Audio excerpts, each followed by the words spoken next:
संसार में होगा होगा मजलूम का मातम है, करना होगा ये तो मासूम का मातम है, करना होगा। अब सुनिए इमाम क्या फरमाते हैं।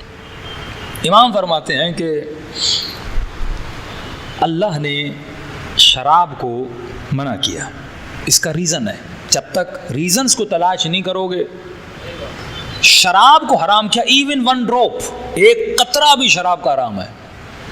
पूरा मुल्क आया रसूल खुदा के बाद, या रसूल अल्लाह हम मुसलमान हो जाएंगे, हमें इवन एक कप शराब की पीने की इजाज़त हो, वो भी सर्दियों में, क्योंकि हमारे यहाँ सर्दी बहुत होती है, शराब के पीने से खून गर्म होता है। तो रसूल ने कहा क्या तुम्हारे शराब में नशा नहीं है? कहा नहीं, नशा तो है।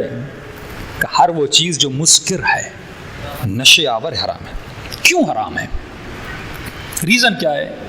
चर्स बंदा पिए हराम है, नशा देती है।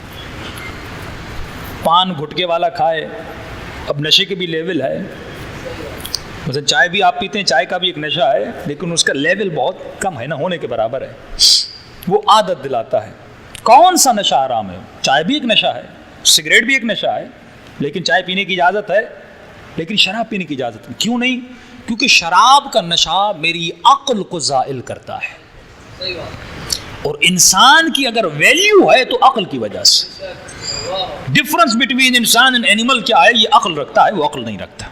बाकी खाता ये भी है, खाता वो भी है, बच्चे इसके भी हैं, बच्चे उसके भी हैं, पीता वो भी है, पीता ये भी है, सोता वो भी है, सोता ये भी है, बच्चे वो भी पैदा करता है। सेम टू सेम, हर चीज सेम है, लेकिन एक चीज में तुम्हें इंसान को हैवान से जुदा किया गया, उसका नाम था अक्ल। और हर वो चीज जो तुम्हारी अक्ल को ज़ाइल करे, मासूम फरमाते हैं वो तेरे लिए हराम है।